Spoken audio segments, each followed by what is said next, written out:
Cultiver des orangers et obtenir des fruits gros, ronds et de grande qualité est un processus qui commence bien avant l'apparition des premières oranges sur l'arbre. Tout débute par le choix de l'environnement. L'oranger est un arbre qui a besoin de chaleur, de lumière et d'un sol sain pour exprimer tout son potentiel. Une exposition en plein soleil, durant plusieurs heures par jour, permet à l'arbre de produire l'énergie nécessaire à la croissance des fruits. Le sol, quant à lui, doit être profond, léger et bien drainé, afin d'éviter l'accumulation d'eau qui pourrait asphyxier les racines. Enrichir la terre avec du compost ou du fumier bien décomposé améliore considérablement la fertilité et prépare l'arbre à une production abondante. Si vous n'êtes pas encore abonné, abonnez-vous à la chaîne. Si vous n'êtes pas encore abonné, rejoignez-nous dès aujourd'hui. La plantation joue ensuite un rôle déterminant. Un jeune oranger correctement installé développe des racines solides et bien étalées. Cette phase est souvent invisible, mais elle conditionne toute la suite. Plus le système racinaire est fort, plus l'arbre sera capable d'absorber l'eau et les éléments nutritifs nécessaires au grossissement des fruits. Durant les premières années, l'oranger concentre son énergie sur la formation du tronc et des racines, posant ainsi les bases d'une future production de fruits volumineux et réguliers. L'arrosage devient alors un facteur clé. L'oranger a besoin d'un apport en eau régulier mais maîtrisé.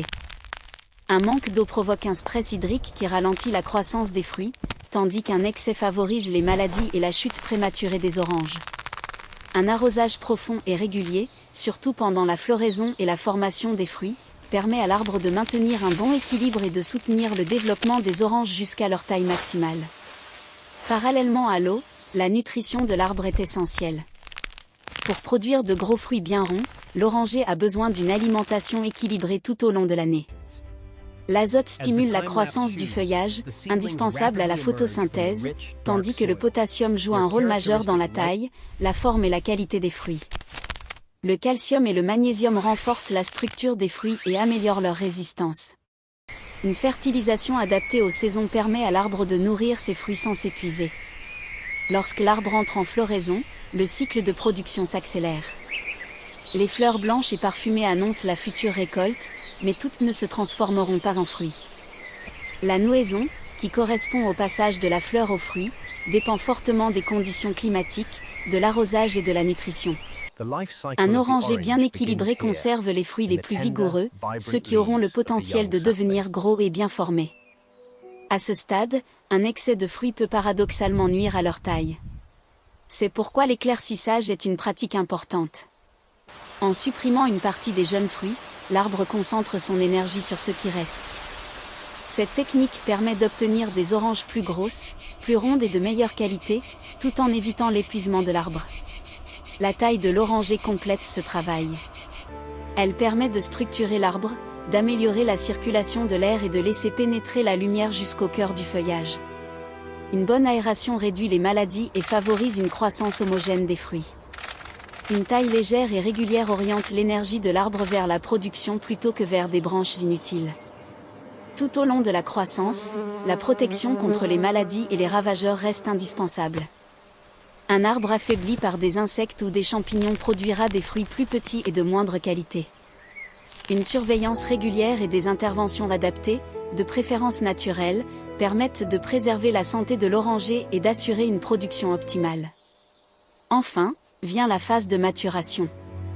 Les fruits grossissent progressivement, accumulent du sucre et prennent leur forme définitive. La patience est essentielle à ce stade. Une récolte trop précoce empêche les oranges d'atteindre leur pleine taille et leur saveur optimale. En laissant les fruits mûrir complètement sur l'arbre, on obtient des oranges lourdes, bien rondes, juteuses et riches en goût. En résumé, obtenir de gros fruits ronds sur un oranger n'est pas le fruit du hasard, mais le résultat d'un ensemble de pratiques cohérentes et continues. Un bon sol, un enracinement solide, un arrosage maîtrisé, une nutrition équilibrée, une taille adaptée et une protection efficace permettent à l'oranger d'exprimer pleinement son potentiel. Avec du temps, de la patience et des soins réguliers, chaque arbre peut offrir une récolte abondante de fruits de grande qualité. Au-delà des pratiques de base, la réussite de la culture de l'oranger repose aussi sur la compréhension du rythme naturel de l'arbre et sur l'attention portée aux détails tout au long de l'année. Chaque saison joue un rôle précis dans le développement des fruits, et savoir adapter ces interventions permet d'optimiser leur taille et leur qualité. Dès la reprise végétative, l'oranger entre dans une phase de croissance active. Les nouvelles feuilles apparaissent et deviennent de véritables capteurs d'énergie. Plus le feuillage est sain et abondant, plus l'arbre est capable de produire des sucres qui seront ensuite transférés vers les fruits. C'est pourquoi il est essentiel de maintenir un feuillage équilibré, ni trop dense ni trop faible, afin d'assurer une photosynthèse efficace. La gestion du stress de l'arbre est un facteur souvent sous-estimé. Les variations brutales de température, le manque d'eau ou un excès de fertilisation peuvent perturber le développement des fruits. Un oranger stressé a tendance à produire des fruits irréguliers ou de petite taille. Maintenir une certaine stabilité dans les apports en eau et en nutriments permet à l'arbre de se concentrer sur le grossissement progressif des oranges. Le rôle du sol ne se limite pas à la fertilisation. Un sol vivant, riche en micro-organismes, favorise l'assimilation des nutriments par les racines. L'utilisation de paillage organique autour du pied de l'arbre aide à conserver l'humidité, à limiter les mauvaises herbes et à améliorer la structure du sol. Cette pratique simple contribue directement à la régularité de la croissance des fruits. La circulation de la sève à l'intérieur de l'arbre est également déterminante. Une bonne répartition de la sève assure un apport homogène en nutriments vers chaque fruit. Des branches bien orientées, non encombrées, permettent à l'arbre de nourrir les fruits de manière équilibrée. C'est cette harmonie interne qui donne naissance à des oranges uniformes et bien rondes. L'exposition au soleil influence non seulement la taille des fruits, mais aussi leur coloration et leur goût. Les fruits bien exposés mûrissent de façon plus homogène et développent une peau plus régulière.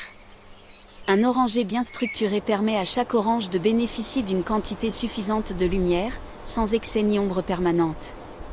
Au fil des mois, les fruits entrent dans une phase de grossissement lent mais constant. Cette période demande de la patience et une observation attentive. Toute interruption brutale, comme un arrêt d'arrosage ou une carence nutritionnelle, peut freiner définitivement le développement des fruits. La régularité reste donc la clé pour atteindre un calibre optimal. À l'approche de la maturité, l'arbre ajuste naturellement ses ressources. Les fruits les plus vigoureux continuent de se développer, tandis que les plus faibles peuvent tomber.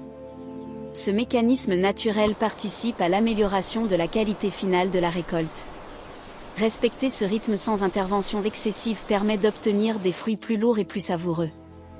Ainsi, la culture de l'oranger ne se résume pas à une succession de gestes techniques, mais à une relation continue avec l'arbre.